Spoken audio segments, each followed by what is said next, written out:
अस्सलाम वालेकुम guys, this is Asad Mushtaq. I am a PT trainer. Previously हमने एक छोटा सा Q&A सेशन किया था सर नईम के साथ, और उसके बाद बड़ी बच्चों से डिमांड आ रही है कि सर उसे कंप्लीट करें या कोई नए क्वेश्चन पूछे रिगार्डिंग स्टडी अब्रॉड। तो आई वाज थिंकिंग कि सर को दोबारा पकड़ें और उनसे वो सवाल करें। I am hope he will be here in 2 or 4 minutes. तो बाकी इंशाल्लाह we will continue with that. तो जी सर आ गए हैं, तो सर हाँ, को पकड़ के इनसे सवाल करते हैं। सर कैसे हैं? कैसे हैं आप? ठीक सर हो? हम तो आपका इंतज़ार कर रहे थे, बच्चे वो बार बार क्यूरीज कर रहे हैं कि सर नईम को दोबारा बिठा के उनसे वो कंप्लीट करें सेशन, और बड़े सारे सवाल नए भी हैं। तो आई वाज थिंकिंग कि आज चलें, टाइम भी है तो आपसे वो सवाल कर देते हैं। चलिए जी, बिस्मिल्लाह करें आप। अच्छा सर, जहाँ से हमने ख़त्म किया था वहीं से शुरू करते हैं। Best route to study abroad के अलावा अगर कोई और भी हैं, और बेस्ट रूट टू अब्रॉड कौन सा होगा? There are different pathways. For instance work visa है, इमिग्रेशन है, ठीक है, उसके बाद स्टडी अब्रॉड है। आपको क्या लगता है विच इज़ द ईजीएस्ट और which is the most suitable for an ordinary person? चलो एक अमीर बंदा तो वो इमिग्रेशन करवा सकता है, हमारे पास ऐसे मिडिल क्लास के बच्चे हैं जो स्ट्रगल करते हैं सारे मामलात में। तो क्या सजेस्ट करेंगे? जी, इसमें सबसे पहली चीज़ तो ये है कि अगर आप इसका जनरल आंसर पूछें तो study visa is the easiest route for settlement. ठीक अब है। हम बात करते हैं वर्क वीज़ाज़ की जो डिफरेंट कंट्रीज़ ऑफ़र करते हैं। इसमें ज़्यादा अब यूके का वर्क वीज़ा चल रहा है, इट इज़ ऑथेंटिक, लोग इसको ले भी रहे हैं, कर भी रहे हैं। लेकिन इसके अलावा बहुत ज़्यादा इसके फ़ील्ड में स्कैम्स हैं। तो ओके। जिसकी वजह से पैसे बचाते-बचाते मैंने ऑब्ज़र्व किया है कि लोग बहुत दफ़ा जो है वो पैसे अपने उजाड़ लेते हैं डिफरेंट लोगों को दे के, तो इसको मैं इनकरेज नहीं करता। अब आते हैं, ये केस टू केस वेरी करता है। कुछ लोग हैं जो इमिग्रेशन के लिए क्वालीफ़ाई करते हैं, ठीक है। And it is very easy to understand if I qualify for immigration. 2 ही कंट्रीज़ ऑफ़र कर रहे हैं, या इस वक़्त कनाडा कर रहा है या ऑस्ट्रेलिया कर रहा है, जिसे स्किल्ड वर्कर इमिग्रेशन कहते हैं। उसका आसान हल है, हमें सीवी भेजें, हम आपको प्रॉपर विद पॉइंट्स असेसमेंट दे देंगे कि आप इसके लिए क्वालीफाई करते हैं या नहीं करते। इसमें दूसरा फैक्टर जो है, जो स्किल्ड वर्कर इमिग्रेशन है, इट्स अ लॉन्ग प्रोसेस। ये कोई 12 से 18 महीनों के दौरान कंप्लीट होता है। तो जनरली स्टूडेंट्स में या कम्युनिटी में इतना स्टेमिना नहीं होता। वो ज़्यादातर उन लोगों को पसंद कर रहे होते हैं जो उनको कहें कि आप इस महीने जो है वो पैसे दें और अगले महीने आपके पास कनाडा की नेशनलिटी और होगी। सर उसमें एक वो डन बेस वाला भी मजाक चल रहा है ना? जी, जी, जी, जी, वो मैं सुनता रहता हूँ। अनफॉर्चुनेटली ये जो जितनी भी स्कीम्स चलती हैं ना, अगर इनका बायर कोई नहीं होगा तो ये नहीं चलेंगी। पाकिस्तान में लोग जो सच है उसको ज़रा हार्श समझते हैं, और वो बड़ी जल्दी ऐसे बहकावों में आ जाते हैं, जिससे बड़ी जल्दी वो जो है वो नुकसान भी उठा लेते हैं। अच्छा sir, I been listing this done base, मतलब माशाल्लाह मुझे भी कोई 7-8 साल ट्रेनिंग और आईएलटीएस पीटी ये सारी चीज़ें सुनते सुनाते पढ़ते पढ़ाते हो गए। तो डन बेस वाला मुझे आज तक लॉजिक नहीं समझ आया कि व्हाट इज़ डन बेस, ये किस तरह काम करता है और इसमें क्या लॉजिक प्रिवेल करता है। देखिए, डन बेस जो है ये, इसमें मैं ये नहीं कहूँगा कि ये कोई बड़ा कोई गलत है, कोई बड़ा ऐसा काम है जो अगेंस्ट द थिंग्स है। बेसिकली ये प्ले होता है फियर ऑफ स्टूडेंट से। ठीक है। एक स्टूडेंट जिसकी प्रोफाइल अच्छी है उसका वीज़ा लग जाना है, चाहे वो डन बेस है या चाहे वो डन बेस नहीं है। नहीं है। ठीक ये है। मैं आपको नेगेटिवली और पॉजिटिवली दोनों साइड्स के ऊपर जो है इसको एनालिसिस कर देता हूँ। एग्जाम्पल लें कि एक स्टूडेंट है, उसकी प्रोफाइल अच्छी है। अब एम्बेसी डोंट नो कि ये जो है वो डन बेस वाला है या नॉन डन बेस वाला है, और किसी का एम्बेसी पे कोई इन्फ्लुएंस भी नहीं है। अब उसमें क्या होता है कि स्टूडेंट जो है वो ये समझता है कि उसके जो सर्टेन एक्सपेंडिचर्स हैं, एम्बेसी की फ़ी है, कोई उसने डॉक्यूमेंट्स रेडी करवा रही हैं जैसे बैंक स्टेटमेंट्स वगैरह, इस तरह की चीज़ें हैं। अब वो कहता है कि इन वर्स्ट केस मुझे नुकसान ना हो उसमें। ये एक फियर अप्रोच हम इसे कहते हैं, जो टुवर्ड्स स्टडी अब्रॉड वो लेते हैं। अच्छा, इसमें वो जो जो कंसल्टेंट्स हैं जो डन बेस पे काम करते हैं, वो क्या करते हैं, वो इसके इन फियर को क्वांटिफाई कर लेते हैं अपने ऊपर। वो कहते हैं कि भाई जो तुम्हारा नुकसान है वो मेरा, फ़ायदा हुआ तो मैं एक्स्ट्रा पैसे ले लूँगा। देखा जाए तो अगर आप खुद मैनेज कर सकते हैं तो आपको कभी इस और चीज़ को ऑप्ट इसलिए नहीं करना चाहिए कि वीज़ा किस ऑफिसर पे किसी का इन्फ्लुएंस नहीं है। वीज़ा आपको मिलना है आपकी प्रोफाइल पे, तो वो प्रोफाइल आपकी अच्छी है तो वीज़ा आपका मिल जाना है। लेकिन अगर आप किसी ऐसी कोई इसमें इशू का शिकार हैं, आपके पास पैसे जो है वो आप ये चाहते हैं कि भले ज़्यादा लग जाएँ लेकिन मुझे श्योरिटी मिले, तो इसमें फिर जो है चीज़ों को इस तरीके से कंट्रोल करें, अपनी फ़ी खुद जमा करवाएं, इंश्योरेंस खुद पे करें। ठीक है, अगर आप उस ज़ाहिर बात है वो जो आपके ऊपर इन्वेस्ट कर रहा है वो भी कुछ कमाएगा उसमें, तो ठीक है फिर आप इसको ऑप्ट कर सकते हैं। ये है इसकी साइंस जिसके ऊपर जो है यू वो मीन लोग to say they are purely playing with your psyche, वो ह्यूमन साइकी और ह्यूमन आ, फियर को प्ले जी, वो करके। फ़ियर को देखिए, मुझे किसी चीज़ का फ़ियर है, आई हैव टू पे फॉर दैट।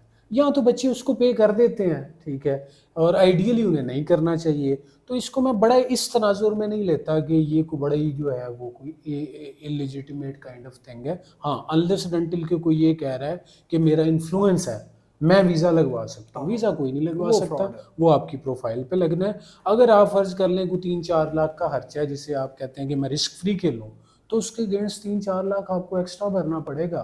तो ये एक चॉइस है, ये एक वैल्यू एडेड सर्विस है। अगर लेना चाहते हैं ले लें, नहीं लेना चाहते हैं। ठीक है। अच्छा सर, एक और क्वेश्चन है, पाकिस्तान वर्सेस वेस्टर्न एजुकेशन, जो गैप हम प्रीवियसली डिस्कस कर चुके हैं पाकिस्तानी एजुकेशन और वेस्टर्न एजुकेशन में, तो क्या एडिड एडवांटेजेस हैं आप स्टडी अब्रॉड? कुछ बच्चे इस तरह के भी होंगे जो चाह रहे होंगे कि हम स्टडी करके वापस पाकिस्तान आए और सर्व करें, शायद वो छोटा नंबर हो लेकिन देर आर स्टूडेंट्स, तो उनके लिए क्या पैगाम होगा आपका कि what are the added benefits कि आप स्टडी अब्रॉड करें? देखिए, सबसे पहला जो एडिड बेनिफिट है वो ये है कि आपको एक इंटरनेशनल एक्सपोजर मिलता है। ठीक है। आपका जो माइंडसेट है वो बड़ा ब्रॉडर जो है वो ऑपरेट होता है, क्योंकि आप मल्टीपल अराउंड 30-35 नेशनैलिटीज़ आप एक क्लास में हैं, जो आपके दोस्त भी बनते हैं, जिनके साथ आप उठते बैठते भी हैं, तो it aids a lot of exposure in you. Second चीज़ जो फ़र्क है पाकिस्तान और वेस्टर्न सिस्टम में, वो ये है कि they are more practical. Case studies और एनालिसिस और एकेडेमिया और इंडस्ट्री का डिफरेंस बहुत कम है। So they are very practical approach उनका। पाकिस्तान में अनफॉर्चुनेटली अभी तक भी नंबर गेम चल रही है, रट्टा सिस्टम है, असाइनमेंट सिस्टम्स हैं, जिसमें आप जो है वो कॉपी पेस्ट कर रहे हैं। वहाँ पे आपको जेन्युइन काम करना पड़ता है। ये तो एकेडेमिया का डिफरेंस हो गया, ठीक है। उसमें आपको वहाँ पे ज़रा प्रैक्टिकल अप्रोच मिलती है, केस स्टडीज़ हैं, आपको कोई जो है कंपनीज़ हैं वो आपको प्रैक्टिकल जो है वो नॉलेजेस दे रही हैं। पाकिस्तान में अनफॉर्चुनेटली एकेडेमिया बड़ा पीछे है इस कॉन्टेक्स्ट में। दूसरा फैक्टर ये है कि पाकिस्तान में ना एक बहुत बुरा रवाज है। मैं अगर बात करूँ, मैं ख़ुद भी पढ़ाता हूँ यूनिवर्सिटी में, यहाँ पे लेक्चर्स का बड़ा ट्रेंड है कि लेक्चर आप दे रहे हैं, स्टूडेंट लेक्चर नोट कर रहे हैं, बाद में ना उन्हें पता है ना आपको पता है। तो वहाँ पे ये होता है कि टीचर ऑपरेट्स एज अ आप कह लें फैसिलिटेटर। वो उसका यही काम है कि वो आपको फैसिलिटेट करे, डिफरेंट एक्टिविटीज़ परफॉर्म करवाते हैं, डिफरेंट रोल प्लेस करते हैं स्टूडेंट्स। जबकि पाकिस्तान में सिर्फ लेक्चर मेथोडोलॉजी है। फिर वहाँ पे टेस्ट टीच और टेस्ट का भी जो है वो कंसेप्ट है कि आप पहले स्टूडेंट की करंट एबिलिटी को टेस्ट करते हैं, फिर उसको टीच करते हैं, फिर अगेन उसको जो है वो टेस्ट करते हैं कि क्या इसमें कोई फ़र्क आया है। So these are fundamental approaches. Second, अब आते हैं पर्सनैलिटी पे, एकेडेमिया को साइड पे कर देते हैं। वही स्टूडेंट जो पाकिस्तान में 9-10 बजे से पहले उठ नहीं पाता, वहाँ एजुकेशनल एक्सपेंसिव होने की वजह से, या लॉ फोर्स एफिशिएंसी से कहते हैं, दे हैव टू वर्क। और जब उन्हें भागना पड़ता है तो इवेंचुअली वो फिर भाग पड़ते हैं। इसका बहुत बड़ा इम्पैक्ट ये आता है, दे बिकम मोर प्रोडक्टिव, और उनकी जो है वो अर्निंग्स भी कर रहे होते हैं, स्टडीज़ भी मैनेज कर रहे होते हैं, और ज़िंदगी को मज़ीद प्रैक्टिकल पर्सपेक्टिव में देखते हैं। ठीक है। अच्छा, आगे चलते हैं। अच्छा सर, एक जो पैनिक की सिचुएशन है पाकिस्तान में भी, और जो बाहर स्टूडेंट है शायद वो भी कोई इसी तरह का मैसेज दे रहे हैं, चूँकि बच्चे जो है वो कहते हैं जी मेरा वो कज़न है वहाँ पे, मेरा दोस्त है, वो ये कह रहा है यहाँ पे बड़े बुरे हालात हैं। तो सवाल ये है कि Pakistani believe western urban centres are filled with foreign students and it's having toll on their economy, कि जो पाकिस्तान से स्टूडेंट गए हैं या दूसरी कंट्री से गए हैं, लंदन जिस तरह का अर्बन सेंटर है, सिडनी है, कनाडा में बड़े सारे अर्बन सेंटर्स हैं, न्यूयॉर्क है अमेरिका का, या और कंट्रीज के जो बड़े बड़े शहर हैं, तो वहाँ पे जो पाकिस्तान से 25-30 हज़ार बच्चे जा रहे हैं, उसकी वजह से उनकी इकॉनमी जो है ना वो डिटीरियोरेट हो गई है, तबाह हो गई है, वहाँ पे जॉब्स नहीं है, मर गए। तो ये मतलब इसमें रियलिटी क्या है और ये चीज़ें किस तरह ऑपरेट करती हैं? अच्छा, इसमें जो है ये जनरली हम एज ए नेशन नेगेटिव हैं, so we always encourage negative feedbacks, जबकि स्टेटिस्टिक्स इससे काफ़ी डिफरेंट हैं। जब भी लोग स्टूडेंट्स मेरे पास भी आते हैं, आपके पास भी आते हैं, तो वो सबसे पहले मैच डालते हैं यूके, ऑस्ट्रेलिया, कनाडा, यूएसए में। जबकि वो एक फैक्टर हमेशा जो है वो उसको नज़रअंदाज करते हैं, वो फैक्टर ये है कि आपने कंपैरिजन करना है फ्रॉम योर होम कंट्री, जिसका पासपोर्ट आपके पास है। मैं अक्सर स्टूडेंट्स को कहता हूँ, if you are doing good here in Pakistan, don't go abroad. It is not compulsion कि आप जाएं और जाके जो है वो फॉरेन में ही, यहाँ पे भी बहुत सारी अपॉर्चुनिटीज़ हैं, but if you feel you are not settled, तो फिर कंपैरिजन में पाकिस्तान को भी ऐड करें। ये नहीं है कि आप ऑस्ट्रेलिया, कनाडा, यूएसए को कंपेयर कर रहे हैं जैसे सारे वीज़े रख के बैठे हुए हैं कि आप जो है वो आएँ। अच्छा, जो आपका दूसरा क्वेश्चन है, देखिए ये एक टू केस वेरी करता है। बहुत सारे स्टूडेंट्स हैं जिनको ये लगता है कि हम जो है वो दोस्तों के फीडबैक से इस तरह जो है वो चीज़ें, ऐसा नहीं है। आपकी जो ऑस्ट्रेलिया, कनाडा, यूएस है, ये बहुत ही ब्रॉडर इन टर्म्स ऑफ जो इनका जियोग्राफी है वो काफ़ी बड़ा है, तो they have too much space to be filled in next 20 years even. तो बहुत सारी स्पेस है। अब जो इंडिविजुअल फीडबैक्स हैं, देखिए मेरा एक कज़न है वो ऑस्ट्रेलिया गया है, वो काम पे ही नहीं जाता, तो उसके लिए तो हालात बहुत बुरे हैं। ऑब्वियसली। ठीक है, वो जो है वो यूनिवर्सिटी अटेंड नहीं करता, तो वो तो कहेगा यहाँ पे स्टडी बहुत मुश्किल है। सो वी नीड टू सी कि जो बंदा हमें बता रहा है वो कितना को ऑथेंटिक है।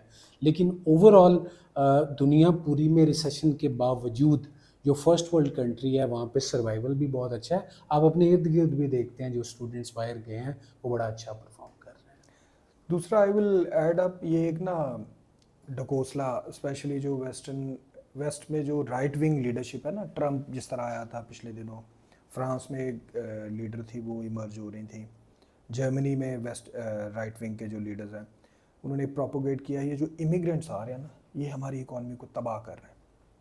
तो ये बहुत बड़ा ना झूठ है, फ्रॉड है।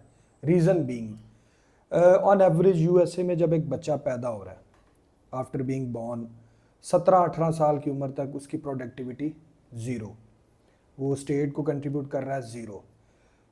मीन वाइल स्टेट क्या कर रही है, स्टेट इज़ इन्वेस्टिंग अराउंड, अगर पाकिस्तानी रुपीज़ में उसे ट्रांसलेट करें, अराउंड 1 करोड़ से 1.5 करोड़ या अप टू 2 करोड़ जो एक कंट्री की इन्वेस्टमेंट है उस बच्चे पे। अभी वो बच्चा अगर हार्ड वर्किंग है तो वो टैक्स की फॉर्म में स्टेट को पे बैक करेगा। मीनवाइल अगर वो हार्ड वर्किंग नहीं है, वो ड्रग्स पे लग जाता है, तो वो लाइबिलिटी है। स्टेट उसे डिसोन भी नहीं कर सकती, वो फिर रहा है, ठीक है, उस पर सारे रिसोर्सेज भी स्टेट के खर्च हो रहे हैं। तो ऑन द कॉन्ट्ररी अगर एक इमिग्रेंट की बात कर लें, आप अब्रॉड चले गए, वो बच्चा अब्रॉड चला जाता है, फर्स्ट थिंग फर्स्ट वो लैंड करते एक जॉब फाइंड करेगा जी।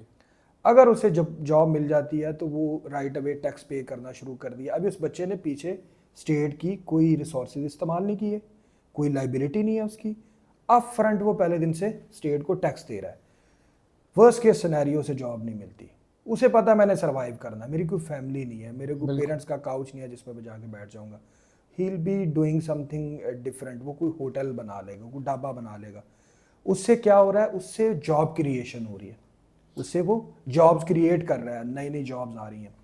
दूसरा, इमिग्रेंट्स को लेके एक वो जो पैनिकिंग सिचुएशन है ना, अगर आप हिस्ट्री को सही से स्टडी करोगे ना, इमिग्रेंट्स कंट्रीज बनाते हैं, इमिग्रेंट्स नए आइडियाज़ लेके आते हैं यार। बैकबोन, आप कोविड-19 की एग्जांपल ले लें कि ऑस्ट्रेलिया समेत, कनाडा समेत जब इंटरनेशनल स्टूडेंट्स जो हैं वो नहीं थे जा रहे, तो universities were almost on their bankruptcy. ठीक है, क्योंकि इंटरनेशनल स्टूडेंट्स जो हैं वो बैकबोन है for their universities, for their academia, economy etcetera.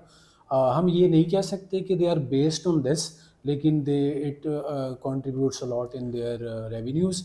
तो मेरा ख्याल है कि इंटरनेशनल स्टूडेंट्स जो अच्छे स्टूडेंट्स हैं वो, उनके लिए सारे दरवाजे हमेशा से खुले थे और आगे भी इंशाल्लाह खुलेंगे। Even Britain, the second largest industry in Britain is education. Education से वो अरबों रुपया कमाते हैं, ट्रिलियंस ऑफ डॉलर्स। तो I was talking about immigrants का वो जो एक पैनिक उनके अगेंस्ट वो एक क्रिएट किया गया लोगों में, ये इमिग्रेंट्स हमारी जॉब लेते हैं। If you go back into history, 1985 तक Japan was the leader in technology, global leader.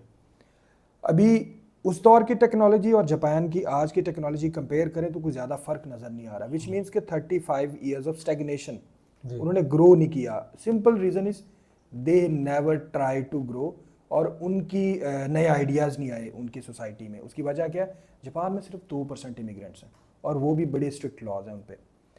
On the contrary USA में 30%, इनफैक्ट यूएसए तो बनाए इमिग्रेंट्स ने ना, ब्रिटिशर्स आए, ये उनका नेटिव लैंड तो नहीं था, उन्होंने जाके बनाया उसे। जी तो ग्लोबल स्पेक्ट्रम में इमिग्रेंट्स हमेशा इंपॉर्टेंट रहते हैं। बिल्कुल। और आई पर्सनली बिलीव, और अगर उसको स्टैट्स की नज़र में देखें तो आपके 25-30 या 50,000 स्टूडेंट जाने से उनकी इकोनॉमी कोलैप्स नहीं होती। जी बिल्कुल it is just global recession जो आप हर जगह फील कर रहे हो, आपके अपने पाकिस्तान में भी फील बिल्कुल। कर रहे हो।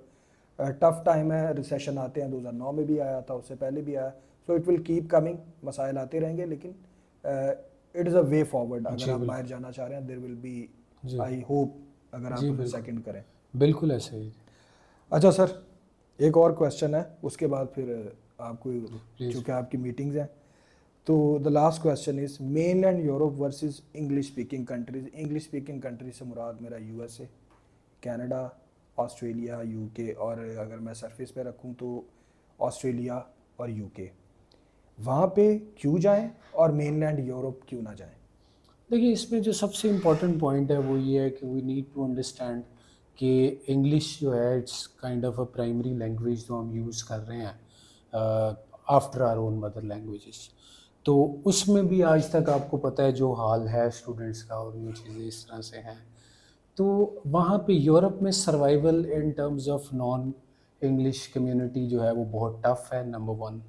अगर पाकिस्तान के पर्सपेक्टिव से बात करें तो उनकी एम्बेसीज की अपॉइंटमेंट्स और ये सारी चीज़ें एक बहुत बड़ा मसला है, जिसकी वजह से मैं कभी इनकरेज इतना नहीं करता। Although student wants to apply तो हम उनकी हेल्प कर देते हैं, लेकिन इंग्लिश स्पीकिंग कंट्रीज़ में ओवरऑल अपॉर्चुनिटीज़ बहुत ज़्यादा हैं एज़ कम्पेयर टू यूरोप, क्योंकि आपके हर कंट्री में लैंग्वेज बैरियर बहुत ज़्यादा है, उनका कोई परमानेंट सेटलमेंट प्रोग्राम नहीं है स्टूडेंट्स के लिए, एम्बेसी अपॉइंटमेंट्स का बहुत ज़्यादा इशू है, वीज़ा रेशो बहुत कॉम्प्रोमाइज्ड है।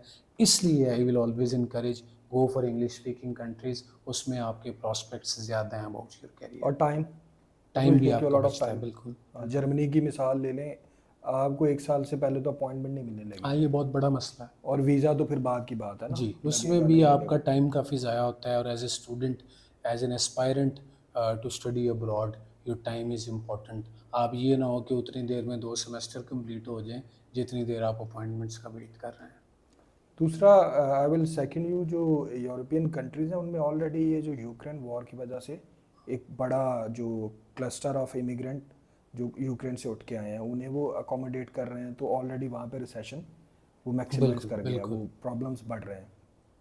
ठीक है सर, थैंक यू फॉर बहुत योर टाइम। शुक्रिया जी आपका, ये इंशाल्लाह आपने और टाइम सवाल निकाला है। आएंगे, और इंशाल्लाह ऑलवेज़ वेलकम। आप आपका टाइम अपने लेते स्टूडेंट्स रहेंगे। को जो है वो उनके क्वेश्चंस को रेज़ करते हैं, बल्कि जो लोग देख रहे हैं मैं उन्हें भी ये मैसेज देना चाहूँगा कि no matter if you are student here और नॉट, आप हमारे किसी भी ऑफिस के स्टूडेंट हैं या नहीं हैं, if you need any kind of information, आप जो भी हमारी वीडियोस अपलोड हो रही हैं उन पे कमेंट कर सकते हैं, हमारे पेज पे मैसेज कर सकते हैं। हमारी टीम 24/7 इन क्वेश्चंस को देख रही होती है, और इंशाल्लाह they will try their best level के वो आपके आंसर्स कर सकें। आप सबका शुक्रिया। अल्लाह हाफ़िज़। Okay sir, thank you.